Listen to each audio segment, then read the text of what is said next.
নবী সাল্লাল্লাহু আলাইহি ওয়াসাল্লাম বলেছেন, আউয়ালু মা ইউহাসাবু বিহিল আবদু ইয়াউমাল কিয়ামাতিস সালাতু। কিয়ামতের মাঠে সর্বপ্রথম একজন বান্দা এবং বান্দির নিকট হতে যে হিসাবটা নেওয়া হবে সেটা হচ্ছে সালাত। ইজা সলহাত সলহা সাইরু আমালিহি ওয়া ইন ফাসাদাত ফাসাদা সাইরু আমালিহি।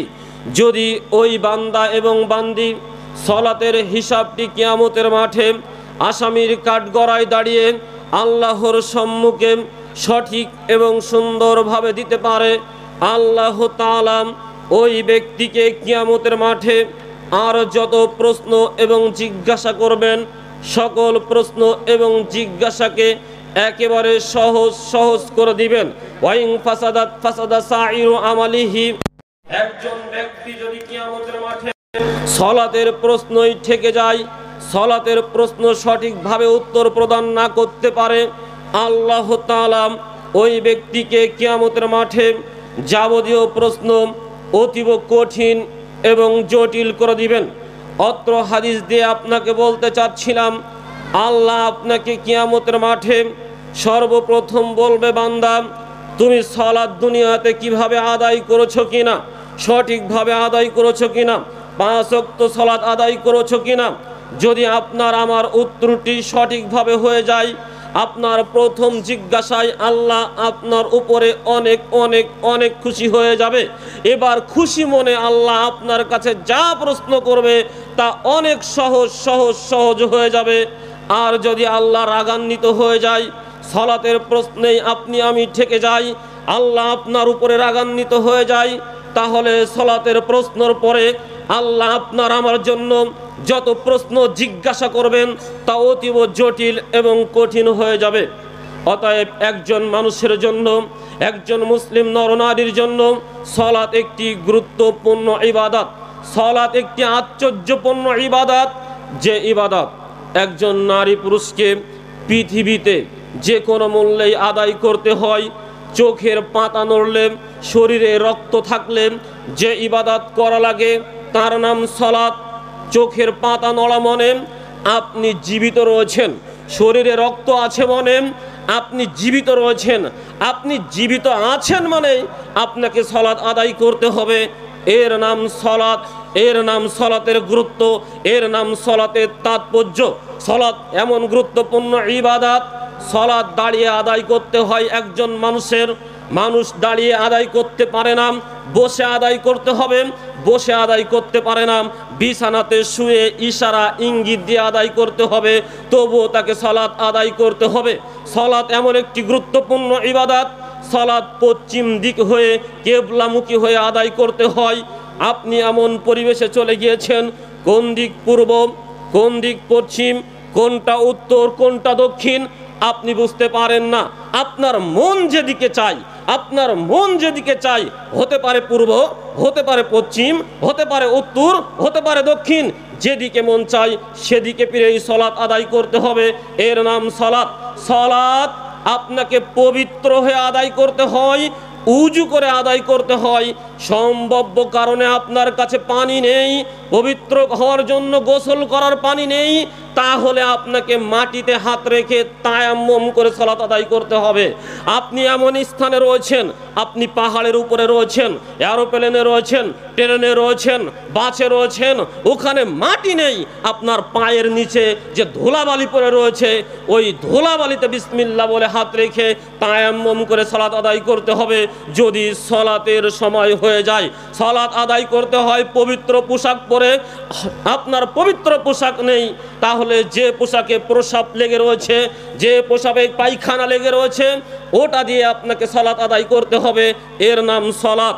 আপনার পোশাকই নেই, আপনি উলঙ্গ, আপনার পোশাকই নেই, আপনি উলঙ্গ ন্যাংটা, আপনার পোশাকই নেই, আপনাকে উলঙ্গ অবস্থায় ন্যাংটা অবস্থায় যদি সালাতের সময় হয়ে যায় ওই অবস্থাতেই সালাত আদায় করতে হবে।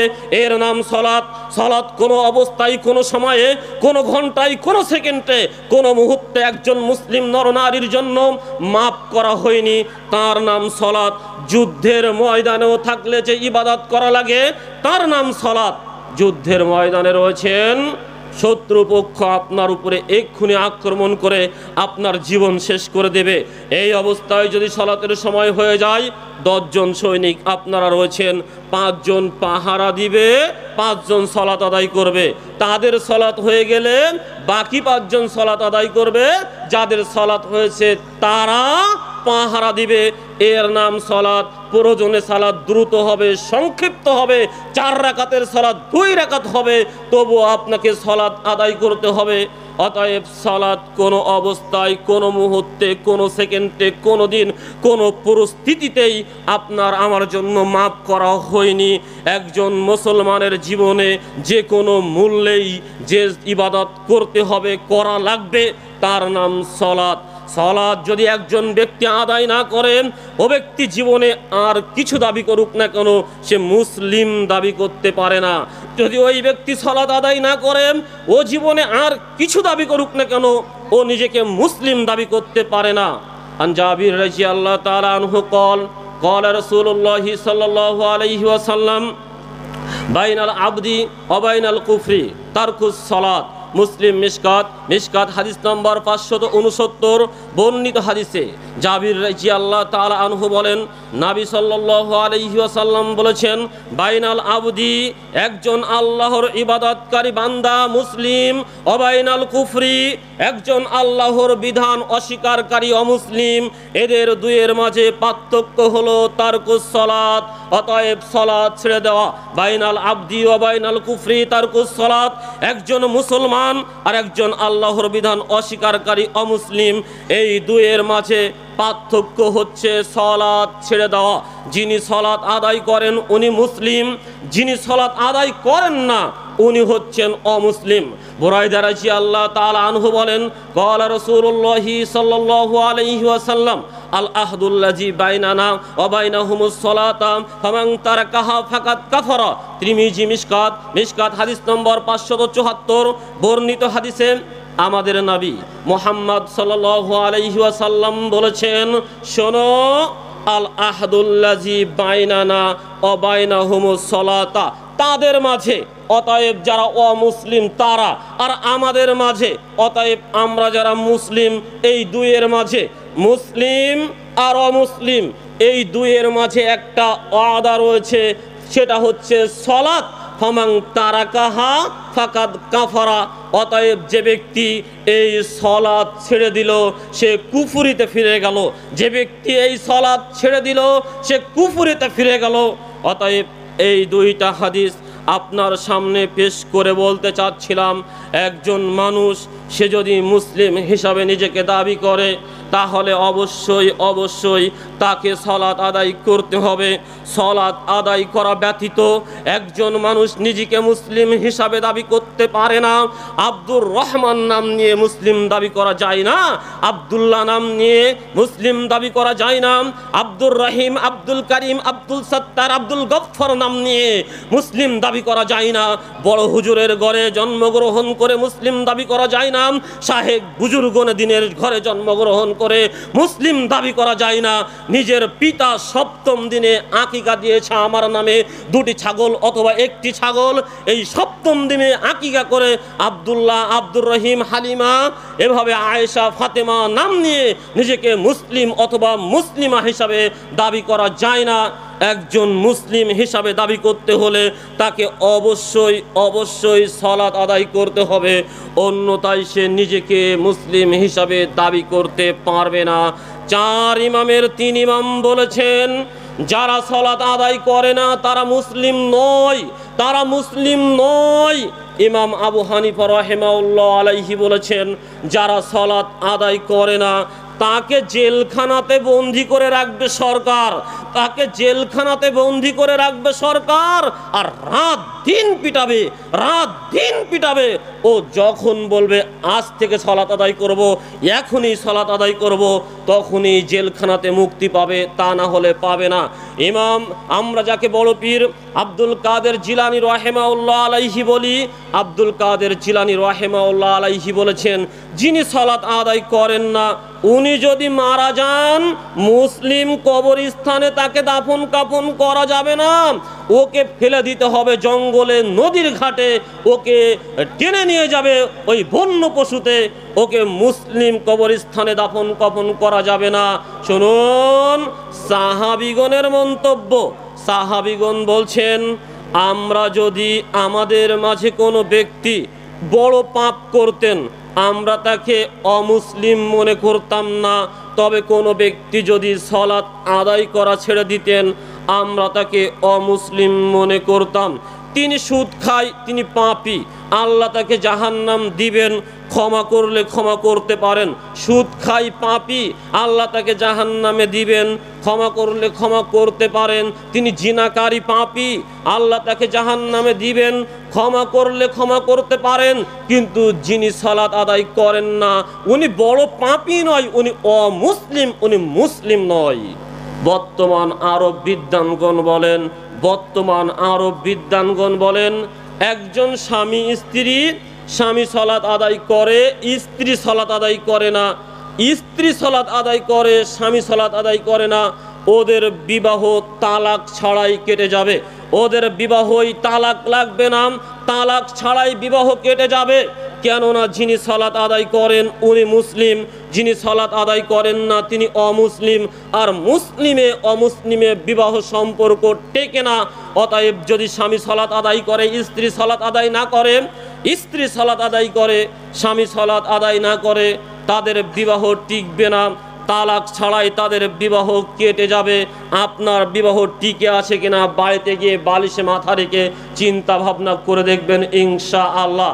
অতএব বলছিলাম মুসলিম হিসাবে দাবি করতে হলে একজন মানুষকে অবশ্যই সালাত আদায় করতে হবে। এজন্যই তো আমাদের নবী মুহাম্মদ সাল্লাল্লাহু আলাইহি ওয়াসাল্লাম বলেছেন, তুমি তোমার পরিবারে সালাতের তাগিদ দাও। মুরু আওলাদাকুম বিসসালাতি ওহুম আবনাউ সাবঈ সিনিন ওয়াজরিবুহুম আলাইহা ওহুম আবনাউ আশরি সিনিন ওয়াফাররিকু বাইনাহুম ফিল মাজাজিই। তিরমিজি, আবু দাউদ, মিশকাত হাদিস নম্বর 572 বর্ণিত হাদিসে আমাদের নবী বলেন, মুরু আওলাদাকুম বিসসালাতি ওহুম আবনাউ সাবঈ সিনিন। তুমি তোমার সন্তানকে সালাতের জন্য নির্দেশ প্রদান করো, তুমি তোমার সন্তানকে সালাতের জন্য আহ্বান করো যখন তার বয়স হয় 7। অজরিবুহুম আলাইহা ওহুম আবনাউ আশরি সিনিন। যখন তোমার সন্তানের বয়স হয়ে যায় 10 তখন তুমি তাকে লাঠি পিটা করো। ওয়াফাররিকু বাইনাহুম ফিল মাজাজিই। প্রয়োজনে তুমি তার ঘর থেকে আলাদা করে দাও, বিছানা পৃথক করে দাও।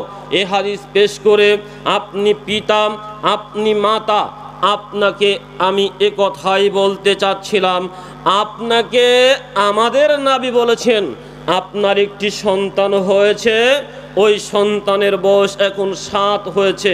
আপনি তাকে বলেন, আব্বু আব্দুল্লাহ সালাতের টাইম হয়েছে, আব্বু চলো মসজিদে চলো, আম্মু আমেনা আজান হয়েছে, আম্মু সালাত আদায় করে নাও। এভাবে আম্মু বলে বলতে থাকেন 7 থেকে 8, 9, 10, 3 বছর পর্যন্ত। এবার আপনার আব্বু আব্দুল্লাহর বয়স এখন 10, আম্মু আমেনার বয়স এখন 10, কিন্তু আপনার আব্বু আব্দুল্লাহ, আম্মু আমেনা সালাত আদায় করে না। আমাদের নবী বলছেন এখন আর আব্বু চলে না, এখন আর আম্মু চলে না, হাতে একখানা লাঠি নাও। এবার বলো, আব্দুল্লাহ তুমি যদি সালাত আদায় না করো তোমাকে পিটিয়ে সালাত আদায় করাবো। আমেনা তুমি যদি সালাত আদায় না করো তোমাকে পিটিয়ে সালাত আদায় করাবো।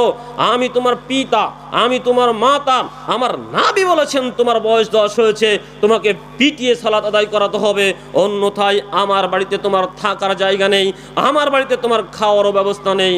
আপনি আপনার সন্তানকে কয়দিন বলেছেন? আপনার সন্তানের বয়স এখন 15, আপনার সন্তানের বয়স এখন 20, আপনার সন্তানের বয়স 25, আপনার সন্তানের বয়স 23। কখনো কি আপনার সন্তানকে আপনি সালাতের জন্য তাগিদ দিয়েছেন? অথচ দুনিয়াবি জীবনে সকল কর্ম করার জন্য আপনি তাকে বলেছেন। সকালে ফজরের পরে বলেছেন আম্মু প্রাইভেটে চলে যাও, আম্মু আব্দুল্লাহ প্রাইভেটে চলে যাও, অমুক করো তমুক করো, থালা বাসন পরিষ্কার করো, ব্যবসা বাণিজ্যে যাও, এটা করো সেটা করো। কত আদেশ আপনি সারা দিনে করছেন, ধমক দিচ্ছেন, প্রহার করছেন।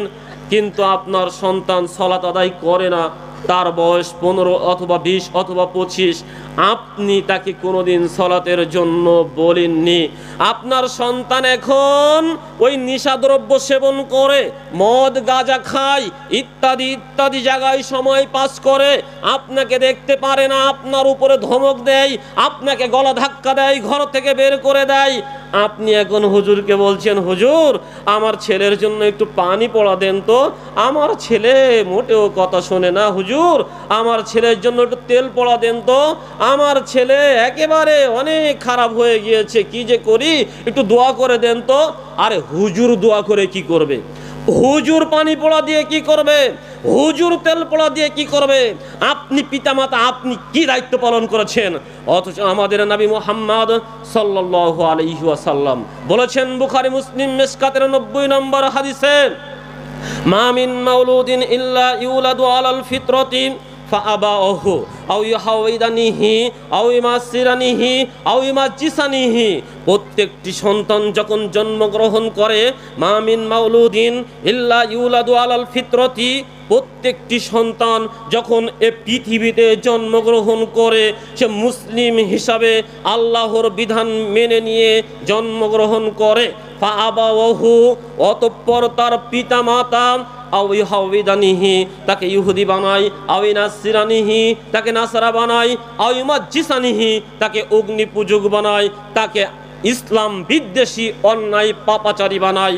অতএব এ হাদিস পেশ করে আপনাকে বলতে চাচ্ছিলাম, আপনার সন্তান খারাপ হয়েছে আপনি অযোগ্য পিতা বলে, আপনার সন্তান আপনাকে গলা ধাক্কা দিয়ে ঘর থেকে বের করে দিয়েছে আপনি অযোগ্য মাতা বলে, আপনি সঠিক সময়ে সঠিক সিদ্ধান্ত নিতে ব্যর্থ হয়েছেন বলে, সঠিক সময়ে আপনার সন্তানকে যোগ্য সুশিক্ষা আদর্শ শিক্ষা দিতে ব্যর্থ হয়েছেন বলে আজকে আপনি পদদলিত হচ্ছেন, আপনার সন্তান ধ্বংস হয়েছে, আপনার সন্তানের কাছে পরিবার, সমাজ, রাষ্ট্র সবাই ধ্বংসের দ্বার প্রান্ত পৌঁছে গিয়েছে।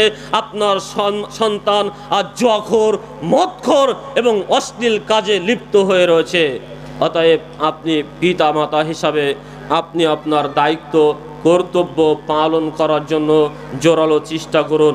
সম্মানিত উপস্থিতি, একজন আরব বিদ্বানের নিকটে একজন আম্মাজান জিজ্ঞাসা করলো, হে শায়েখ, আমার সন্তান এবং আমার স্বামী সালাত আদায় করে না, আমি খুব চেষ্টা করেছি, তবে তাদেরকে দিয়ে আমি সালাত আদায় করাতে পারিনি, এখন আমার করণীয় কি? তখন আরব বিদ্বান বলেছিলেন, আম্মাজান, আমি আপনাকে প্রশ্ন করতে চাই, মনে করুন আপনার স্বামী এবং সন্তান যে ঘরে ঘুমিয়ে রয়েছে ওই ঘরে আগুন ধরে গিয়েছে, আপনি এখন কি করবেন? তখন ওই আম্মাজান বলছেন, আমি একটা রশি নেব, আমার রশির এক সাইড আমার স্বামীর পায়ে বেঁধে দেব, আর একটা সাইড আমার সন্তানের পায়ে বেঁধে দেব, উভয় সাইডটা আমার কোমরে বেঁধে আমার স্বামী সন্তানকে ওই ঘরের খাট থেকে টেনে বারান্দায় নামাবো, বারান্দা থেকে উঠানে, উঠান থেকে রাস্তায় ছুঁড়ে মারবো, তবে আগুন লাগা ঘরে আমার স্বামী সন্তানকে থাকতে দেব না। শায়েখ বলছেন, আরব বিদ্বান বলছেন, আম্মাজান, আপনি যে প্রশ্ন করেছেন আপনার প্রশ্নের উত্তর আপনার দেওয়া হয়ে গিয়েছে। আপনার স্বামী সালাত আদায় না করে ঘরে ঘুমিয়ে রয়েছে, আপনার সন্তান সালাত আদায় না করে ঘরে ঘুমিয়ে রয়েছে, তার মানে সে জাহান্নামের আগুনের মাঝে রয়েছে। যে সালাত আদায় করে না সে জাহান্নামে যাবে।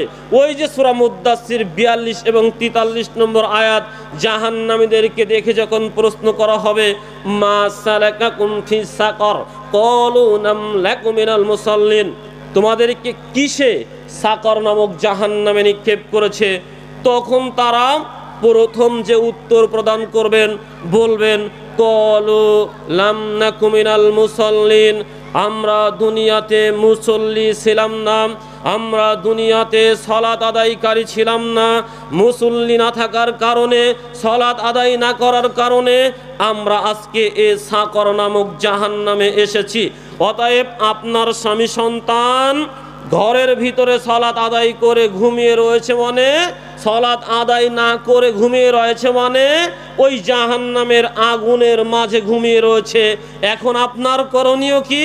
স্বামী সন্তানের পায়ে রশি বেঁধে টানতে টানতে ঘর থেকে বারান্দা উঠান পেরিয়ে রাস্তার মাঝে ছুঁড়ে ফেলুন আর বলুন, স্বামী আপনাকে আমি খুব ভালোবাসি, সন্তান তুমি আমার কলিজার টুকরা, তোমাকে আমি অনেক ভালোবেসে মানুষ করেছি, তোমরা আমার চোখের সামনে জাহান্নামের আগুনের ঘরে ঘুমিয়ে রয়েছো, যে ঘরটাই ঘুমিয়ে রয়েছো ও ঘরটা জাহান্নামের আগুনে দাও দাও দাও দাও করে জ্বলছে। আমি তোমার মা হিসাবে কি করে মেনে নিই তুমি জাহান্নামের আগুনের ভিতরে? আমি তোমার স্ত্রী হিসাবে কি করে মেনে নিই স্বামী তুমি জাহান্নামের আগুনের মাঝে ঘুমিয়ে রয়েছো?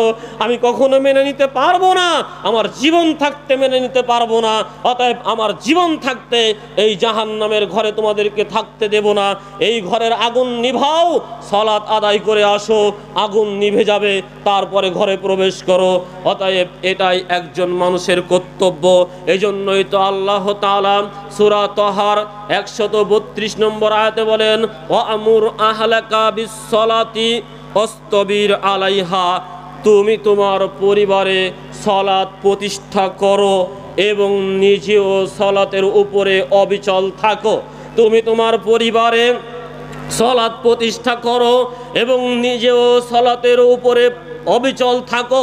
হে ঈমানদারগণ, ইয়া আইয়ুহাল্লাযীনা আমানু কু আনফুসাকুম ওয়া আহলিকুম নারা ওয়াকুদুহান নাসু ওয়াল হিজারা, হে ঈমানদারগণ তুমি বাঁচো জাহান্নামের আগুন থেকে, তোমার আহাল তোমার অধীনস্থ পরিবারকেও বাঁচাও জাহান্নামের আগুন থেকে, যে জাহান্নামের ইন্ধন হবে মানুষ এবং পাথর। সম্মানিত উপস্থিতি, অতএব আল্লাহ তাআলা আপনাকে জাহান্নামের আগুন থেকে বাঁচার জন্য জোরালোভাবে তাগিদ প্রদান করেছেন। আল্লাহ তাআলা আপনার পরিবারে সালাত প্রতিষ্ঠা করার জন্য জোরালোভাবে নির্দেশ প্রদান করেছেন, নিজেকেও সালাতের উপরে অবিচল থাকার জন্য বলেছেন। অতএব এ পর্যন্ত আলোচনা দিয়ে আপনার সামনে আমি যে কথাটি বলতে চাচ্ছিলাম, আপনাকে সালাত আদায় করতে হবে, যে কোনো মূল্যেই করতে হবে, শরীরে রক্ত থাকলেই করতে হবে, চোখের পাতা নড়লে করতে হবে, নিজেকে মুসলিম হিসাবে দাবি করলে করতে হবে। আপনাকে তো করতে হবে। আপনার অধীনস্থ আপনার স্ত্রী, আপনার সন্তানাদি, ছেলে মেয়ে সকলকেই সালাত আদায় করাতে হবে। সালাত আদায় করাতে আপনি বাধ্য, কেননা আল্লাহ তাআলা, আল্লাহ রাসূল আপনার উপরে সালাত প্রতিষ্ঠার দায়িত্ব অর্পণ করেছেন। অতএব সালাতের গুরুত্ব অপরিসীম। সালাত আপনাকে আমাকে যে কোনো মূল্যেই আদায় করতে হবে। আল্লাহ তাআলা আমাদের উপস্থিত নারী এবং পুরুষকে 5 ওয়াক্ত সালাত আদায় করার তৌফিক দান করুন, আল্লাহুম্মা আমিন। আল্লাহ তাআলা আপনাকে আমাকে সকলকে সালাতের উপরে অবিচল থেকে নিজ পরিবারে সালাত প্রতিষ্ঠা করার তৌফিক প্রদান করুক, নিজেকে যোগ্য মুসলিম হিসাবে দাবি করার তৌফিক দান করুন। সকলে বলি আল্লাহুম্মা আমিন। আল্লাহ তুমি আমাদের দোয়া কবুল করো, আল্লাহুম্মা আমিন। সম্মানিত উপস্থিতি, এ পর্যায়ে আপনার সামনে যে সালাতের গুরুত্ব নিয়ে আলোচনা করলাম, এই সালাতটি আপনাকে সঠিক নিয়মে, সঠিক পদ্ধতিতে আদায় করতে হবে। সঠিক নিয়মে, সঠিক পদ্ধতিতে যদি আমি এই সালাত আদায় না করি, তাহলে সালাত আদায় করেও আমি জাহান্নামী। এতক্ষণ বলছিলাম যিনি সালাত আদায় করে না তিনি জাহান্নামী। এবার আপনার সামনে বলছি, যিনি সালাত আদায় করেন তিনি জাহান্নামী। যিনি সালাত আদায় করেন তিনি জাহান্নামী। যিনি সালাত আদায় করেন তিনি জাহান্নামী। আপনি বলতে পারেন, হুজুর এতক্ষণ আলোচনা লাইন ঠিক ছিল, আমরা জাহান্নাম থেকে বাঁচার জন্য সালাত শুরু করেছি, সালাত আদায় না করলে জাহান্নামে যাব, এটাই চূড়ান্ত এবং ঠিক কথা। কিন্তু জাহান্নাম থেকে বাঁচার জন্য সলাত আদায় শুরু করলাম। এবার আপনি বলছেন সলাত আদায় করলে জাহান্নামে যেতে হবে। আপনি মন গড়া নিজের মতো করে এভাবে কেন বলা শুরু করেছেন? এ কথা তো আল্লাহ বলেননি, এ কথা তো রাসূল বলেননি। জি, আপনি বলছেন, আমি বলছি আমি কখনো এ কথা বলিনি। আমি এ কথা বলিনি, এ কথা আল্লাহ বলেছেন, এ কথা আমাদের রাসূল বলেছেন। আমি কেন আমার মন গড়া কথা আপনাকে বলবো? আল্লাহই তো বলেছেন। আপনি যখন সলাত আদায় করেন, একটা সূরা তেলাওয়াত করেন, সূরাটির নাম হচ্ছে সূরাতুল মাউন। এই মাউনের 4 নম্বর সলাত আয়াত যখন আপনি তেলাওয়াত করেন, ওখানে আপনি কি বলেন একটু ভেবে দেখেছেন কি? ওখানে আপনি বলেন ফাওয়াইলুল লিল মুসাল্লিন। আল্লাহ মুসল্লির জন্যই ওয়াইল নামক জাহান্নাম রেখেছে, ফাওয়াইলুল লিল মুসাল্লিন। আল্লাহ মুসল্লিকে দিবেন কোন জায়গায়? ওয়াইল নামক জাহান্নামে। এটা আমার কথা? এটা আল্লাহর কথা। আল্লাহ বলে দিচ্ছেন। তবে কোন মুসল্লি? আল্লাযীনা হুম আন সালাতিহিম সাহুন আল্লাযীনা হুম ইউরাউন। যে মুসল্লি সলাত আদায় করে লোক দেখানোর জন্য, যে মুসল্লি সলাত আদায় করে উদাসীনভাবে। অতএব মুসল্লি সলাত আদায় করে কিন্তু লোক দেখানো, হুজুরকে দেখানোর জন্য, ইমাম সাহেবকে দেখানোর জন্য বিআই এসেছে। না হলে বিআই বলবে কি ব্যাপার বিআই, তুমি সলাত আদায় করো না নাকি? বিআইকে খুশি করার জন্য বন্ধুর সাথে ঘুরতে গিয়েছে, বন্ধুকে দেখানোর জন্য। অথবা সলাতে আসে কিন্তু উদাসীন, কিভাবে হাত বাঁধতে হবে, কিভাবে রুকু সেজদা করতে হবে, কিভাবে দোয়া তাহলিল করতে হবে, কিভাবে উঠতে হবে, কিভাবে বসতে হবে, এর কোনো ধার ধারে না। একেবারে উদাসীন, খামখেয়ালি, যেভাবে মন চায় সেভাবে দুটো ঠোকর দিয়ে ওইভাবে ওই কিরিশোধ করা বলে আমাদের ভাষায়, ওই কিরিশোধ করে হাজিরা খাতায় নাম দিয়েই চলে যায়। মূলত সলাতের নিয়ম নীতির তোয়াক্কা করে না।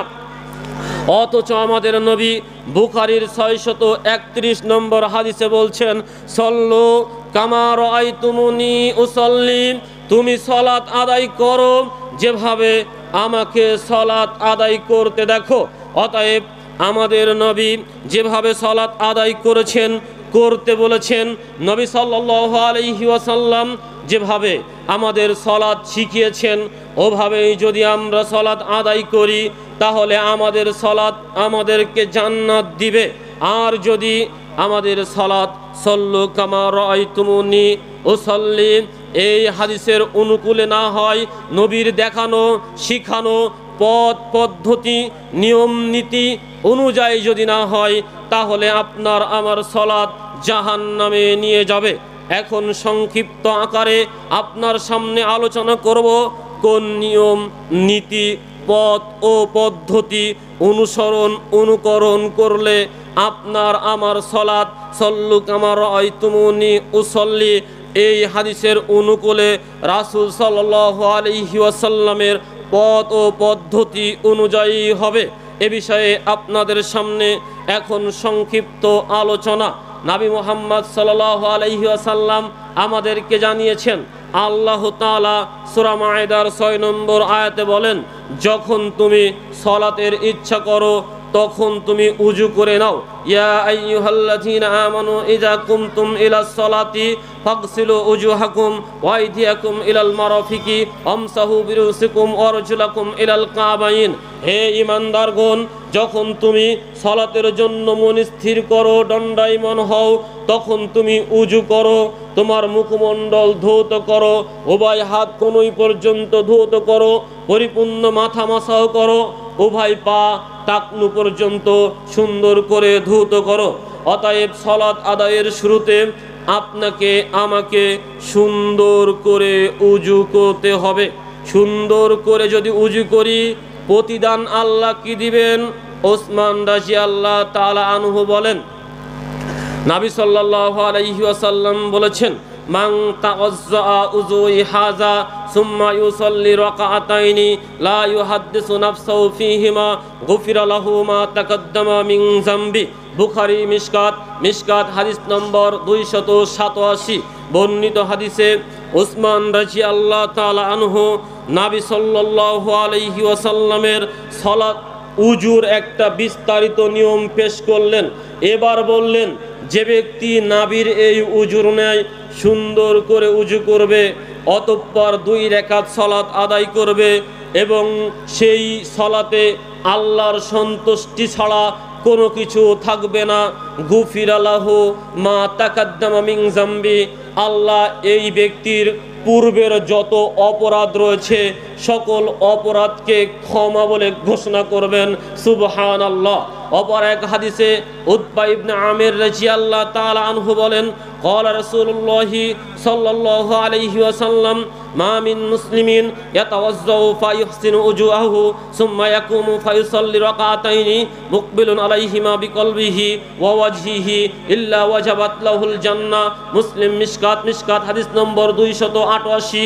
বর্ণিত হাদিসে উতবা ইবনে আমির রাদিয়াল্লাহু তাআলা আনহু বলেন, আমাদের নবী বলেছেন, মা মিন মুসলিমিন ইয়াতাওয়াজ্জাউ, যখন কোন মুসলমান সুন্দর করে উজু করে, সুম্মা ইয়াকুমু ফায়ুসাল্লি রাকাতাইনি, অতঃপর দাঁড়িয়ে 2 রাকাত সালাত আদায় করে, মুকবিলুন আলাইহিমা বিকলবিহি ওয়া ওয়াজহিহি, সিও অন্তর এবং মুখকে আল্লাহর জন্য নির্ধারণ করে নেয়। আল্লাহকে বলে, আল্লাহ আমি সুন্দর করে উজু করেছি, দাঁড়িয়ে গিয়েছি 2 রাকাত সালাত আদায়ের জন্য, আমার অন্তর তোমার জন্য, আমার মস্তক তোমার জন্য, আমার অন্তর শুধু তোমাকে সেজদা করতে চাই, আমার মস্তক শুধু তোমার কাছেই নত হয়। কুল ইন্না সলাতি ওয়া নুসুকি ওয়া মাহইয়ায়া ওয়া মামাতি লিল্লাহি রাব্বিল আলামিন। আল্লাহ আমার সালাত, আমার কুরবানি, আমার বেঁচে থাকা, আমার মরে যাওয়া, আল্লাহ সব কিছু তোমার জন্য। যখন কোনো ব্যক্তি সুন্দর করে উজু করে দাঁড়িয়ে 2 রাকাত সালাত আদায় করে, সিও অন্তর এবং মুখকে আল্লাহর জন্য নির্ধারণ করে নেয়, আমাদের নবী বলছেন, ইল্লা ওয়াজাবাত লাহুল জান্নাহ, আল্লাহর জান্নাত ওই ব্যক্তির জন্য অবধারিত ওয়াজিব হয়ে যায়। সুবহানাল্লাহ। অতএব 2 রাকাত সালাতের পাওয়ার এবং গুণ ক্ষমতা এত যে, যদি আপনি সুন্দর করে উজু করে আল্লাহর সন্তুষ্টের উদ্দেশ্যে 2 রাকাত সালাত আদায় করেন, তাহলে আল্লাহর জান্নাত আপনার আমার জন্য ওয়াজিব অবধারিত হয়ে যাবে। আল্লাহ তুমি আমাদের উপস্থিত নারী পুরুষ মুসলিম নরনারীকে সুন্দর করে উজু করে তোমাকে রাজি খুশি করার জন্য সালাত আদায় করার তৌফিক দান করো। আল্লাহ তুমি আমাদের দোয়া কবুল করো। সকলে বলি আল্লাহুম্মা আমিন। সম্মানিত উপস্থিতি, এ পর্যায়ে বলছিলাম উজু হয়ে গেল, এবার সালাতে দাঁড়াতে হবে। সালাতে দাঁড়িয়ে আপনাকে নিয়াত করতে হবে, নিয়াত ছাড়া সালাত হয় না। তবে আমাদের কিছু প্রিয় ভাই আমাদেরকে বলেন, আমরা নাকি সালাত আদায় করি, আমরা সালাতে নিয়াত করি না। হে প্রিয় ভাই, আপনার এ কথা বলা ভুল হয়েছে, আপনি আমাদের বুঝতে ভুল করেছেন। কে বলেছে আমরা সালাতে নিয়াত করি না? সালাতের শুরুতেই নিয়াত করতে হবে, এটাই চূড়ান্ত। কেননা নবী সাল্লাল্লাহু আলাইহি ওয়াসাল্লাম বলেছেন, ইন্নামাল আমালু বিন্নিয়াত ওয়া ইন্নামা লিকুল্লি ইমরিইম মা নাআ। যে হাদিসটি বুখারীর 1 নম্বর হাদিস, মিশকাতের 1 নম্বর হাদিস। উক্ত হাদিসে আমাদের নবী বলেন, প্রত্যেকটি আমল নিয়াতের উপরেই নির্ভরশীল, আর মানুষ তাই পায় যা সে নিয়াত করে। অতএব সালাতের মতো একটি গুরুত্বপূর্ণ ইবাদতে আপনি আমি নিয়াত করব না, এ কথা কেমনে হয়? নিয়াত ছাড়া সালাত হবে না, নিয়াত ছাড়া সালাত বাতিল। তবে সম্মানিত ভাই, আপনার মাঝে আর আমার মাঝে একটা ভুল বোঝাবুঝি রয়েছে। সেটা হলো এই, আমরা সালাতে নিয়াত করি, নিয়াত পড়ি না। আমরা সালাতে নিয়াত করি, নিয়াত পড়ি না। নিয়াত অর্থ হচ্ছে সংকল্প করা, নিয়াত অর্থ হচ্ছে ইচ্ছা পোষণ করা। মনের ভিতরে যেটা উকি দেয় ওটা নিয়ত, মনে যেটা হয় ওটা নিয়ত। নিয়াত করতে হয় মনে মনে, নিয়াত পড়তে হয় মুখে মুখে। মুখে যেটা পড়া হয় ওটাকে বলে নিয়াত পড়া, মনে যেটা সংকল্প হয় সেটা হলো নিয়াত করা। যেমন আল্লাহ বলছেন সূরা বাকারার 8 নম্বর আয়াতে, ওয়ামিনান নাসি মান ইয়াকুলু আমান্না বিল্লাহি ওয়া বিল ইয়াউমিল আখিরি ওয়া মা হুম বিমুমিনিন। হে নবী মুহাম্মদ সাল্লাল্লাহু আলাইহি ওয়াসাল্লাম, কিছু মানুষ আপনাকে এসে বলছে আমরা আল্লাহর প্রতি ঈমান এনেছি, আখিরাতের প্রতি ঈমান এনেছি, আসলেই ওরা ঈমানদার নয়, তবে মুখে বলছে ওরা ঈমান এনেছি। অতএব ওদের মুখের কথা আর অন্তরের নিয়ত এক নয়। অতএব মুখে বলা কথা নিয়ত নয়, অন্তরে যেটা হয় সেটাই নিয়াত। অতএব সলাতে নিয়াত করতে হবে, নিয়াত পড়তে হবে না। যদিও আমাদের দেশের প্রচলিত সলাত শিক্ষায়, যেমন মাওলানা মহিউদ্দিন খান রাহিমাহুল্লাহ আলাইহি তার তালিমুস সলাত বইয়ের 31 পৃষ্ঠায় ইন্নি ওয়াজ্জাহাতু লিখেছেন, কিন্তু দলিল প্রমাণ পেশ করেননি। যেমন আশরাফ আলী থানভী রাহিমাহুল্লাহ আলাইহি তার পূর্ণাঙ্গ নামাজ শিক্ষা বইয়ের 101 পৃষ্ঠা হতে 107 পৃষ্ঠা পর্যন্ত ফরজ, ওয়াজিব, নফল, সুন্নাত বিভিন্ন সলাতের নিয়াত লিখে রেখেছেন, কিন্তু দলিল প্রমাণ পেশ করেননি। অতএব আপনাকে বলতে চাচ্ছিলাম, সলাতে আপনাকে নিয়াত পড়তে হবে না, নিয়াত করতে হবে। অতএব উজু হয়ে গেল, নিয়াত হয়ে গেল। এবার আপনি সলাতে দাঁড়িয়ে যাবেন, কাতার সোজা করে নেবেন। এখানেও আমার প্রিয় ভাইয়ের সাথে আমার একটু মতভেদ রয়েছে। আমার প্রিয় ভাইকে দেখছি, ও আমার মুসলিম ভাই, ও আমার পরিজার ভাই, ও দাঁড়িয়েছে, ওর সলাতের ফাঁকে একটু 4 আঙ্গুল ফাঁকা রয়েছে, 1 বিঘাত ফাঁকা রয়েছে। অথচ আনাস রাদিয়াল্লাহু তাআলা আনহু বলেন, নবী সাল্লাল্লাহু আলাইহি ওয়াসাল্লাম বলেছেন, আকিমু সুফুফাকুম ফাইন্নী আরাকুম মিন ওরাই যহরি, তোমরা কাতার সোজা করো, কেননা আমি তোমাদেরকে পিছন দিক থেকে দেখি। ওয়াকানা আহাদুনা ইলজিকু মানকিবাহু বিমানকিবি সাহিবিহি ওয়া কদামাহু বিকদামিহি, তখন আমরা একজন সাথী ভাই অপর সাথী ভাইয়ের পায়ের সাথে পা মিলিয়ে দাঁড়াতাম, কাঁধের সাথে কাঁধ মিলিয়ে দাঁড়াতাম। হাদিসটি বুখারী হাদিস নম্বর 725। বুখারীর এই 725 নম্বর হাদিস দিয়ে প্রমাণ হয়, একজন মুসলমান যখন সলাতে দাঁড়াবে তার পায়ের সাথে পা মিলিয়ে দাঁড়াবে, কাঁধের সাথে কাঁধ মিলিয়ে দাঁড়াবে। আপনি যদি পায়ের সাথে পা মিলিয়ে না দাঁড়ান, আমাদের নবী বলেছেন ও জায়গায় শয়তান থাকে। আনাস রাদিয়াল্লাহু তাআলা আনহু বলেন, নবী বলছেন, সঙ্গী সাথী তোমরা প্রাচীরের ন্যায় একেবারে সোজা হয়ে কাতার সোজা করো। প্রাচীর যেমন একটা ইটের উপরে আর একটা ইট গেথে কোনো ফাঁকা ফোকর থাকে না, সুন্দর করে ইমারত দণ্ডায়মান হয়ে গিয়েছে, তোমরাও কাতারটা অমন সুন্দরভাবে ফাঁকা বন্ধ করে নিয়ে দাঁড়িয়ে যাও। কেননা ফাওয়াল্লাযী নাফসি বিয়াদিহি ইন্নী লা আরাশ শাইতানা ইয়াদখুলু মিন খলালিস সাফি কান্নাহাল হাজাফি, আল্লাহর কসম করে বলছি, ফাওয়াল্লাযী নাফসি বিয়াদিহি, আল্লাহর কসম করে বলছি, যার হাতে এই মুহাম্মদ সাল্লাল্লাহু আলাইহি ওয়াসাল্লামের প্রাণ রয়েছে, ইন্নী লা আরাশ শাইতানা ইয়াদখুলু মিন খলালিস সাফি কান্নাহাল হাজাফা, আমি শয়তানকে দেখতে পাই তোমাদের ওই কাতারের ফাঁকগুলোতে যেন সেটা কালো ভেড়ার বাচ্চা। আবু দাউদ হাদিস নম্বর 667, মিশকাত হাদিস নম্বর 1093 বর্ণিত এই হাদিস পেশ করে আপনাকে বলতে চাচ্ছিলাম, আমাদের নবী বলেছেন কাতারের ফাঁক বন্ধ না করলে ওই ফাঁকে শয়তান থাকে, ও আপনাকে ধোঁকা দেয়। শুধু তাই নয়, আমাদের নবী বলেছেন যদি কাতারের ফাঁক বন্ধ না করা হয়, মানুষের মন থেকে ভালোবাসা উঠে যায়। এজন্য তো ইবনে মাসউদ রাদিয়াল্লাহু তাআলা আনহু বলছেন, নবী সাল্লাল্লাহু আলাইহি ওয়াসাল্লাম ইয়ামসাহু মানাকিবানা ফিস সালাতি, সলাতে আমাদের এই কাঁধ ধরে ধরে স্পর্শ করতেন। ওয়াকুলু, এবং বলতেন, ইস্তাউ আলা তাখতালিফু ফাতাখতালিফা কুলুফাকুম, তোমরা কাতার সোজা করো, পরস্পর মিলিত হয়ে দাও, পৃথক হয়ে দাঁড়িও না। তোমরা যদি পৃথক হয়ে দাঁড়াও তাহলে আল্লাহ তোমাদের হৃদয় থেকে ভালোবাসা উঠিয়ে দিবেন। মুসলিম মিশকাত হাদিস নম্বর 1088 বর্ণিত হাদিস পেশ করে বলতে চাচ্ছিলাম, কাতারের ফাঁক যদি বন্ধ না করা হয়, হৃদয় থেকে ভালোবাসা উঠে যায়। এই হাদিসটি আমি ততদিন পর্যন্ত বুঝে উঠিনি যখন আমার বন্ধু আমাকে বললেন, বন্ধু আমি গিয়েছিলাম এক জায়গায় সফরে গিয়ে এক মসজিদে সালাত আদায়ের জন্য দাঁড়িয়েছি। আমার পাশে একজন লাল টকটকা সাদা ফকফকা সেনাবাহিনীর ঊর্ধ্বতন কর্মকর্তা, দেখতে যেমন চেহারা ছবি তেমন, আমার পাশে দাঁড়িয়েছে। আমার মনটা তখন ভীত সন্ত্রস্ত হয়েছে, এত বড় দামি মানুষ আমার পাশে দাঁড়িয়েছে, না জানি কখন বেয়াদবি হয়ে যায়। সেনাবাহিনীর ঊর্ধ্বতন দায়িত্বশীল, দেখতে যেমন চকচকা, দায়িত্ব তত বড়, মেজর পর্যায়ের মানুষ। আমি তার সামনে কোনো বেয়াদবি করে ফেলি কিনা আমার ভয় হয় মনে মনে।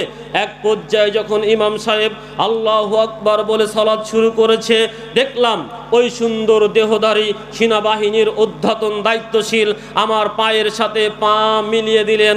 তখন সালাতে আমার মনটা আনন্দে ভরপুর হয়ে গেল, আমার হৃদয়টা ভালোবাসায় পূর্ণ হয়ে গেল। আমি ভাবতে লাগলাম, আমার মতো মানুষের পায়ের সাথে এত বড় দামি মানুষের পা মিলিত হয়েছে, আমার মন আনন্দে ভরপুর হয়ে গেল। আমি তখন বুঝেছি নবী বলেছেন কাতারের ফাঁক বন্ধ করে নাও। যদি কাতারের ফাঁক বন্ধ না করো, আল্লাহ তোমাদের অন্তর ছিন্ন করে দিবেন, ভালোবাসা উঠিয়ে নেবেন। কাতারের ফাঁক লাগিয়ে দিলে একজন আরেকজনের প্রতি মোহাব্বত হবে, আরেকজন আরেকজনের প্রতি ভালোবাসা হবে। এ কথা আমাদের নবী বলেছেন। অথচ আমাদের দেশের বুজুর্গনে দিন মুরব্বী কিরাম তারা বলেন কাতারের ফাঁক বন্ধ করলে মর্যাদা ক্ষুণ্ণ করা হয়, সম্মান হানি করা হয়, ইজ্জত হানি করা হয়। অথচ আমাদের নবী মুহাম্মদ সাল্লাল্লাহু আলাইহি ওয়াসাল্লাম বলেছেন, আন আয়েশা রাদিয়াল্লাহু তাআলা আনহা قالت قال رسول الله صلى الله عليه وسلم من سد فرجة في صف رفع الله بها درجة وبنى له بيتا في الجنة। মুসান্নাফ ইবনে আবি শাইবা, সহিহ তাবারানী, সিলসিলা সহিহা, হাদিস নম্বর 1892। বর্ণিত হাদিসে মা আয়েশা রাদিয়াল্লাহু তাআলা আনহা বলেন, আমাদের নবী বলেছেন, মান সাদ্দা ফুরজাতান ফি সফিন, যে ব্যক্তি কাতারের ফাঁকগুলো বন্ধ করে নাই, রফাউল্লাহু বিহা দারাজাতান, আল্লাহ তার মর্যাদা বৃদ্ধি করে দেন। ও বানালাহু বাইতান ফিল জান্নাহ, আল্লাহ ওই ব্যক্তির জন্য জান্নাতে একটা ঘর নির্মাণ করে দেন। সুবহানাল্লাহ। অতএব কাতারের ফাঁক বন্ধ করলে ইজ্জত হানি হয় না, মানহানি হয় না, সম্মান হানি হয় না, বরং কাতারের ফাঁক বন্ধ করে দেওয়ালে আল্লাহ দুনিয়া এবং পরকালে তার ইজ্জত সম্মান বাড়িয়ে দেন এবং জান্নাতের ভিতরে একটা ঘর নির্মাণ করে দেন। এই জন্যই তো আনাস রাদিয়াল্লাহু তাআলা আনহু বলেন, উকিমাতিস সালাতু ফাআকবালা আলাইনা রাসূলুল্লাহি সাল্লাল্লাহু আলাইহি ওয়াসাল্লাম বিওয়াজহিহি, যখন সালাতের ইকামত চলে তখন নবী সাল্লাল্লাহু আলাইহি ওয়াসাল্লাম আমাদের দিকে মুখ করে তাকাতেন, ওয়াকুলু, এবং বলতেন, আকিমু সুফুফাকুম ওয়াতারাসসু, তোমরা কাতার সোজা করো, পরস্পর মিলিত হয়ে দাঁড়াও। হাদিসটি বুখারী, হাদিস নম্বর 719।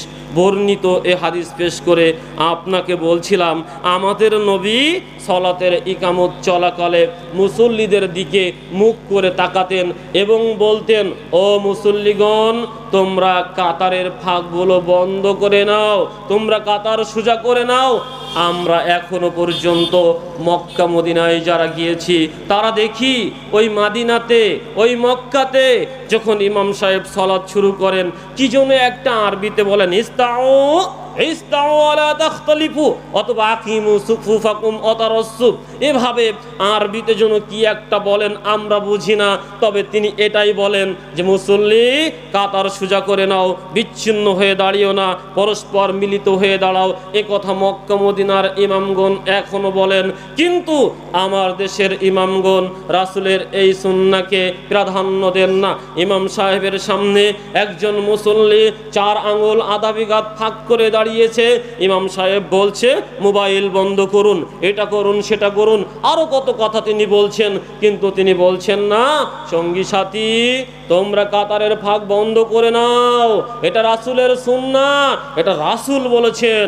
যদি তোমরা কাতারের ফাঁক বন্ধ না করো, ওখানে শয়তান গিয়ে প্রবেশ করে তোমাদের অছা দিবে। তুমি কাতারের ফাঁক বন্ধ না করলে তোমার হৃদয়ে ভালোবাসা উঠে যাবে, তুমি কাতারের ফাঁক বন্ধ না করলে তোমার মান সম্মান ইজ্জত কমে যাবে। তুমি কাতারের ফাঁক বন্ধ না করলে জান্নাতে একটি ঘর থেকে তুমি মাহরাম হবে, এ কথা আমাদের ইমাম সাহেব বলছেন না। অথচ মক্কা মদিনার ইমামগণ রাসূলের এই জীবন্ত সুন্নাহকে এখনো পর্যন্ত প্রতিষ্ঠা রেখেছেন। সম্মানিত উপস্থিতি, অতএব বলছিলাম ওযু হয়ে গেল, নিয়াত হয়ে গেল, এবার দাঁড়িয়ে কাতারের ফাঁক বন্ধ করে সীসা ঢালা প্রাচীরের ন্যায় সুন্দর করে দাঁড়িয়ে যেতে হবে। এরপরে যে কাজটি করতে হবে সেটা হচ্ছে তাকবীরে তাহরিমা, আল্লাহু আকবার বলে রফল আদাইন করে আপনাকে সালাত শুরু করতে হবে। তবে এই জায়গাতেও আমার ওই ভাইয়ের সাথে একটা দ্বিমত রয়ে গিয়েছে। আমার ওই ভাইকে দেখি যখন সালাত শুরু করে তখন তিনি রফল আদাইন করে এই কান পর্যন্ত স্পর্শ করে এবং একবার রফল আদাইন করে সালাত শুরু করে, আর রফল আদাইন করে না।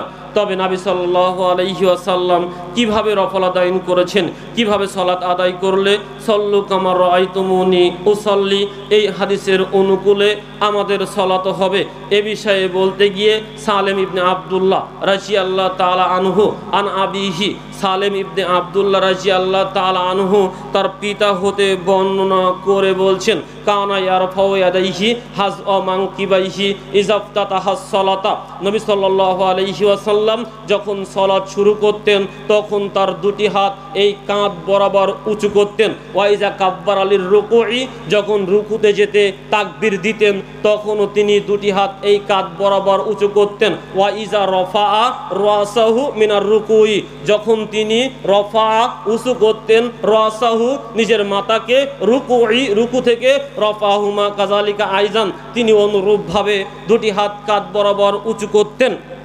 ওয়াকালা সামি আল্লাহু লিমান হামিদা, অতঃপর তিনি বলতেন সামি আল্লাহু লিমান হামিদা রব্বানা ওয়ালাকাল হাম, ওয়া কানা লা ইয়াফআলু যালিকা ফিস সুজুদ, তিনি যখন সিজদাতে যেতেন তখন এমনটা করতেন না। হাদিসটি বুখারী, হাদিস নম্বর 735, বুখারীর 735 নম্বর এই হাদিস আপনার সামনে পেশ করে বলতে চাচ্ছিলাম, আমাদের নবী যখন সালাত শুরু করতেন তখন দুটি হাত কাঁধ বরাবর উঁচু করতেন। আমাদের নবী যখন রুকুতে যাওয়ার জন্য তাকবীর দিতেন তখনও দুটি হাত কাঁধ বরাবর উঁচু করতেন। আমাদের নবী যখন রুকু থেকে মাথা উঁচু করতেন তখনও দুটি হাত কাঁধ বরাবর উঁচু করতেন। নবী সাল্লাল্লাহু আলাইহি ওয়াসাল্লামের এই সুন্নাহকে আমরা অবজ্ঞা করেছি দুইটা মিথ্যাচার, মিথ্যা দাবির মাধ্যমে। নবী সাল্লাল্লাহু আলাইহি ওয়াসাল্লামের এই গুরুত্বপূর্ণ সুন্নাহকে আমরা অবজ্ঞা করেছি, অস্বীকার করেছি, অবহেলা করেছি দুইটা মিথ্যাচার, মিথ্যা দাবির মাধ্যমে। প্রথম নম্বর মিথ্যাচার সাহাবীদের উপরে। আমরা বলি সাহাবীরা যখন সালাতে আসতেন বগলে করে মূর্তি নিয়ে আসতেন, তাই আমাদের নবী বললেন, ও আমার সাহাবীগণ, তোমরা বগলে তো মূর্তি নিয়ে আসো, তাই হাত উঁচু করে দেখিয়ে দেবে তোমাদের বগলের নিচে মুক্তি আছে কিনা। নাউজুবিল্লাহি মিন যালিক। আমরা সাহাবী সম্পর্কে এমন কুটু মন্তব্য একজন মুসলিম হিসাবে আমাদের হৃদয়ে মনে কিভাবে আসলো, আমরা কিভাবে বলতে পারি? অথচ বুখারী মুসলিম মিশকাতের 6007 নম্বর হাদিসে আমাদের নবী বলছেন, লা তাসুব্বু আসহাবি, ও আমার মানুষ, ও আমার উম্মত, তোমরা আমার সাহাবীগণকে গালি দিও না। যদি তোমরা দান করো উহুদ পাহাড় সমপরিমাণ, তোমরা যদি দান করো উহুদ পাহাড় সমপরিমাণ স্বর্ণ, উহুদ পাহাড় সমপরিমাণ স্বর্ণ। উহুদ পাহাড় তো আমি দেখিনি, আমার হাজী সাহেব আছেন এখানে, এমএলএ সাহেব, উনি হয়তো দেখে এসেছেন উহুদ পাহাড় কত বড়। এই উহুদ পাহাড় সমপরিমাণ একজন ব্যক্তি যদি দান করে আল্লাহর জন্য স্বর্ণ দান, আমার নবী বলছেন আমার সাহাবীর মর্যাদার তুলনায় সেটা হবে এক মুদ অর্ধমুদ, মানে হাতের ভিতরেই দান হয়ে যাবে। দান করবেন উহুদ সমপরিমাণ, পাহাড় সমপরিমাণ স্বর্ণ মুদ্রা। দানটা সাহাবীদের মর্যাদার তুলনায় কেমন হবে? এক মুদ অর্ধমুদ। এই হলো সাহাবীর মর্যাদা। আর আমাদের মর্যাদা, সেই সাহাবী সম্পর্কে আমরা এই কুটু মন্তব্য করি যে তারা বগলে মূর্তি নিয়ে আসতো। আপনাকে আমি বলতে চাই, আপনি সাহাবীর চাইতে বড় ইমানদার হয়ে গিয়েছেন। আপনার বগলের নিচে মূর্তি থাকে না, সাহাবীর বগলের নিচে মূর্তি থাকে। আপনি সাহাবীর ধুলা সমতুল্য নয়, পায়ের ধুলা সমতুল্য নয়। আপনি সাহাবী সম্পর্কে এই মন্তব্য করেন কিভাবে? 1 নম্বর মিথ্যাচার সাহাবীদের উপরে। 2 নম্বর মিথ্যাচার নবী সাল্লাল্লাহু আলাইহি ওয়াসাল্লামের হাদিসের উপরে, যে হাদিসটি মুসলিমেই রয়েছে।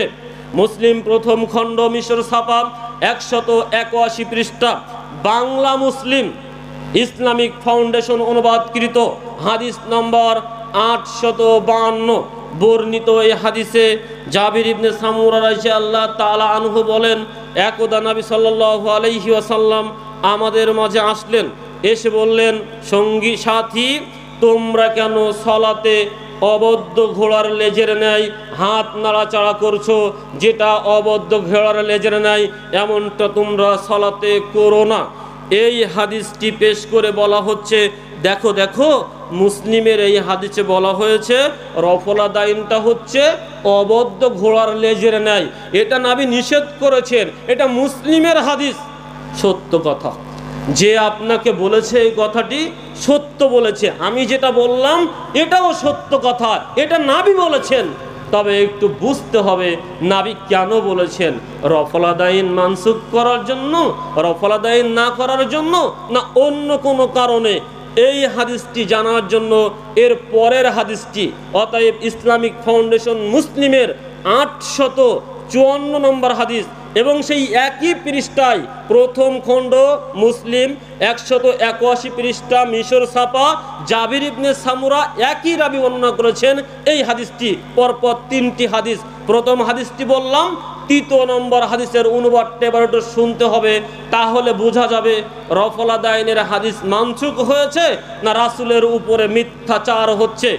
এই হাদিস বলার আগে আপনাদের সামনে আজকের আলোচনার প্রথম একটা গল্প বলবো। একটা গল্প বলি। গল্পটা হলো এই, শিক্ষক বলছেন, ফজা, স্কুলে সাংস্কৃতিক অনুষ্ঠান হবে, তোমাকে একটা কবিতা লিখতে বলছিলাম, তুমি কি কবিতা লিখেছো? ফজা বলছেন, জি উস্তাদ, আমি কবিতা লিখেছি। বলো দেখি কেমন কবিতা লিখেছো, একটু শুনি। তো তখন ফজা বলছে, নয়নের জল উঠিল কপালে। শিক্ষক বলছে, বসো, আমি জানতাম তোমার কবিতা এমনই হবে, কারণ চোখের জল কি কপালে ওঠে ভাই?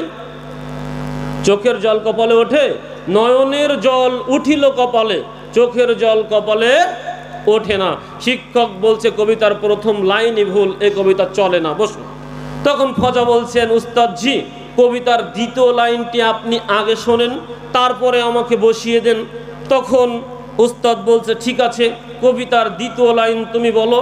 তা ফজা বলছে, নয়নের জল উঠিল কপালে, পা দুটি বাঁধা ছিল কদমের ডালে। এবার বলেন, নয়নের জল কপালে উঠবে কিনা? পা যদি কদমের ডালে বাঁধা থাকে তখন তো নয়নের জল এমনিতেই কপালে উঠে যাবে। অতএব এই হাদিসে রফলা দাইনের হাদিস মানসুখ হয়েছে কিনা আমাদের জানতে হবে। যেমনিভাবে নয়নের জল কপালে উঠেছে কিভাবে, তার জন্য কবিতার 2য় লাইন এই হাদিসে রফলা দাইন মানসুখ হয়েছে কিনা তা জানার জন্য এই হাদিসের 2য় হাদিস। সামির ইবনে জামুরা রাদিয়াল্লাহু তাআলা আনহু قال কুন্না ইজা সাল্লাইনা মা রাসূলুল্লাহি সাল্লাল্লাহু আলাইহি ওয়াসাল্লাম।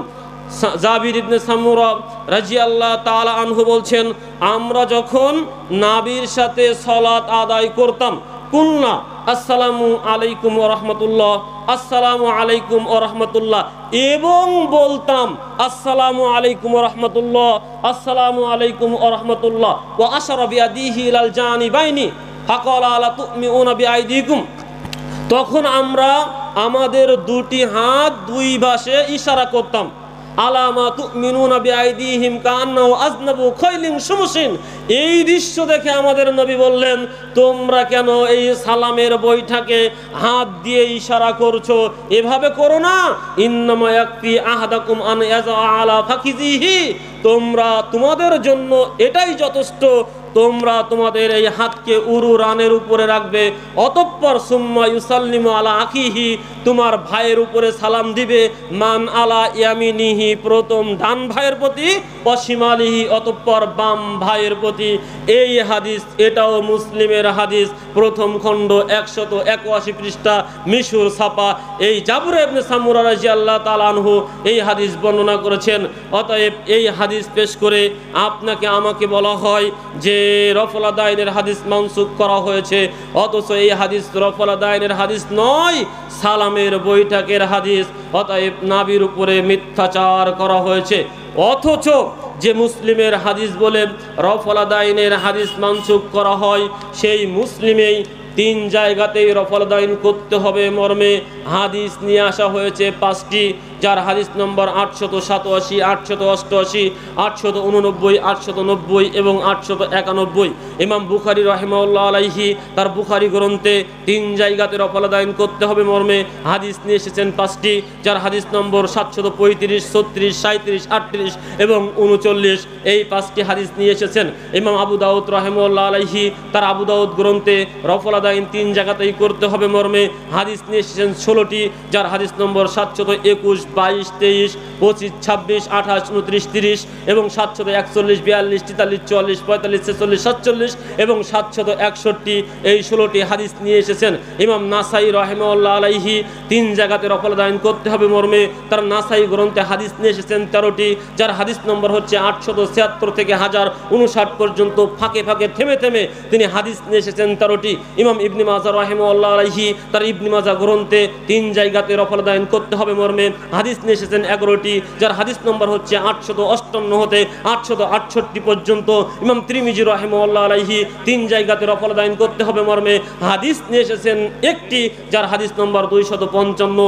শুধু কুতুবে সিত্তায় হাদিস 51টি, যা আপনার সামনে বললাম। এতগুলো হাদিস রফল আদায় করার পক্ষে, অথচ রাসূলের উপরে মিথ্যাচার, সাহাবীদের উপরে অপবাদ দিয়ে আমরা রাসূলের এই সুন্নাহকে অবজ্ঞা করে চলেছি। অথচ নবী সাল্লাল্লাহু আলাইহি ওয়াসাল্লাম থেকে বলা হয়েছে রফল আদায়ের প্রত্যেক ইশারায় 10টি করে নেকি লেখা হয়। সুবহানাল্লাহ। সম্মানিত উপস্থিতি, অথচ এতগুলো হাদিস থাকার সত্ত্বেও আমরা রফল আদায়ের হাদিসকে মানসুখ বলে আমরা এই হাদিসগুলোকে অস্বীকার করে চলেছি। আল্লাহ রাব্বুল আলামিন আমাদেরকে এই রফল আদায়ের হাদিসের উপরে আমল করার তৌফিক দান করুক। সকলে বলি আল্লাহুম্মা আমিন। সম্মানিত উপস্থিতি, যেহেতু সময় শেষ হয়ে গিয়েছে, আমিও আপনাদের ধৈর্য হারা করবো না, অনেক সময় কথা বলেছি। এরপরে আরও কথা রয়েছে। আপনাকে এরপরে হাত বাঁধতে হবে বুকে, যেমন সাহাল ইবনে সাদ রাদিয়াল্লাহু তাআলা আনহু বুখারীর 140 নম্বর হাদিসে বলছেন, নবী সাল্লাল্লাহু আলাইহি ওয়াসাল্লাম আমাদেরকে বলেছেন, কানান নাস ইয়ামরুনা আইয়াজার রাজুল আদাহুল ইমনা আলা জিরাইহিল ইসরা, মানুষদেরকে নির্দেশ প্রদান করা হতো তারা যেন সলাতে তাদের ডান হাতকে বাম জিরার উপরে রেখে দেয়। এই কথা আমাদের নবী মুহাম্মদ সাল্লাল্লাহু আলাইহি ওয়াসাল্লাম বলেছেন। এছাড়া বুকে হাত বাঁধতে হবে, সূরা ফাতিহা পড়তে হবে, যে কথা আমাদের নবী মুহাম্মদ সাল্লাল্লাহু আলাইহি ওয়াসাল্লাম বুখারীর 756 নম্বর হাদিসে বলেছেন, লা সালাতা লিমান লাম ইয়াকরা বিফাতিহাতিল কিতাব, যে ব্যক্তি সালাত আদায় করে না তার সালাত হয় না। এবং সূরা ফাতিহা শেষে জোরে আমিন বলতে হবে। এই কথা নবী সাল্লাল্লাহু আলাইহি ওয়াসাল্লাম বলেছেন বুখারীর 780-82 নম্বর হাদিসে। আবু হুরায়রা রাদিয়াল্লাহু তাআলা আনহু বলেন, ইজা আম্মাল ইমামু ফাআমিনু ফাইন্নাহু মান ওয়াফাকা তা'মিনাহু তা'মিনাল মালাইকাতি গুফিরা লাহু মা তাকাদ্দামা মিন যামবি। যখন ইমাম আমিন বলে তখন তোমরাও আমিন বলো, কেননা এই সময়ে ফেরেশতারা আমিন বলে, যার আমিন বলা ফেরেশতাদের আমিন বলার সাথে মিশে যায়। গুফিরা লাহু মা তাকাদ্দামা মিন যামবি, আল্লাহ তার পূর্বকার সকল গুনাহ খাতাকে মাফ করে দেন। সুবহানাল্লাহ। এই জন্য তো আবু দাউদের 730 নম্বর হাদিসে আবু হুমায়দ আস-সাইদি রাদিয়াল্লাহু তাআলা আনহু বলেন, রাসূলের সালাত সম্পর্কে আমি আপনাদের সম্পর্কে বেশি অবগত। সেখানে 10 জন সাহাবী ছিলেন, আবু কাতাদা তার ভিতরেও ছিলেন। তখন তারা বললেন, তা কি করে হয়?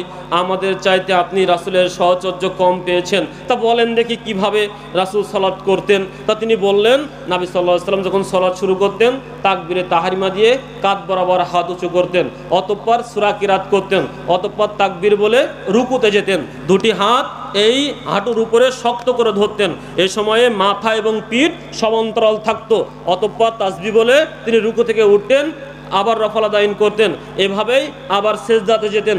সেজদাতে যখন যেতেন এই পাঁজর থেকে দুটি হাত বগল আলাদা থাকতো, লেগে থাকতো না, এভাবে সেজদা করতেন। অতঃপর এভাবে যখন 2 রাকাত শেষ করতেন, শেষ বৈঠকে বসে ডান পা খাড়া রেখে বাম পা ঢুকিয়ে দিয়ে নিতম্বর উপরে বসতেন।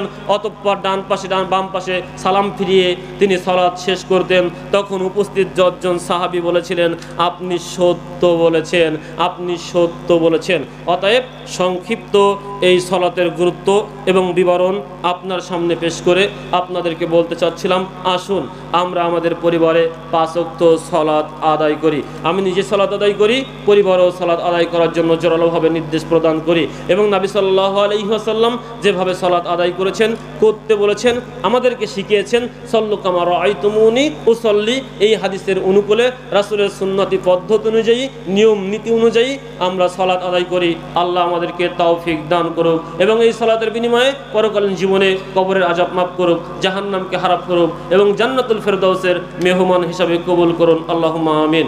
আল্লাহ আজকের এই মাহফিল যারা আয়োজন করেছেন, এই মাহফিলে যারা আয়োজক রয়েছেন, যারা এখানে মেধা দিয়েছেন, সময় দিয়েছেন, শ্রম দিয়েছেন, অর্থ দিয়েছেন, বুদ্ধি দিয়েছেন, পরামর্শ দিয়েছেন, যারা এখানে রাত জেগে নারী এবং পুরুষ উপস্থিত হয়ে, শ্রোতা হয়ে, বক্তা হয়ে এই মাহফিলটাকে সাফল্যমণ্ডিত করেছেন, আল্লাহ তুমি সকলের পক্ষ থেকে এই মাহফিলকে কবুল করে নাও। এই মাহফিলের বিনিময়ে জীবনের গুনাহ খাতা মাফ করে দাও। আল্লাহুম্মা আগফির লাহু ওয়ারহামহু। যারা আমাদের মাঝে বিদায় নিয়েছেন তাদের প্রতি রহম করো, দয়া করো, তাদের কবর আযাব মাফ করো, তাদের জাহান্নামকে হারাম করো। আল্লাহ আমাদের ভিতরে যারা অসুস্থ রয়েছেন তাদেরকে শিফায়ে কামিলা দান করো। আসিবিল বাস রব্বান নাস আসবিয়াঙ্কা শাফিলা শিফা ইল্লা শিফাউকা শিফাআন লা ইগাদিরু সাকামা। আল্লাহ আইন শৃঙ্খলা বাহিনী, স্থানীয় প্রশাসন, থানা, সিডি, ডিবি যারা এখানে রয়েছেন, যারা আমাদের এই মাহফিলটাকে নিরাপত্তা দিয়ে সুন্দর আঞ্জাম দিয়েছেন, আল্লাহ এই সমস্ত আইন শৃঙ্খলা বাহিনী, স্থানীয় প্রশাসন, থানা, ডিবি ইত্যাদি সকল সদস্যবৃন্দকে আল্লাহ তুমি দুনিয়াবী জীবনে কল্যাণ দান করো, পরকালীন জীবনে কল্যাণ দান করো, পারিবারিক জীবনে নিরাপত্তা দান করো, বারাকা দান করো, হায়াতে, জীবনে, মালে এবং ইত্যাদি সময় বরকতে। আল্লাহ তুমি সর্ব জায়গায় তাদের নিরাপত্তা দাও। আল্লাহ আমাদের দোয়া কবুল করে নাও। আল্লাহ তুমি আমাদের খেদমত কবুল করে নাও। এই দোয়া এবং দাবি রেখে আজকের দিনের সংক্ষিপ্ত আলোচনা এখানেই শেষ করছি। আসসালামু আলাইকুম ওয়া রাহমাতুল্লাহ।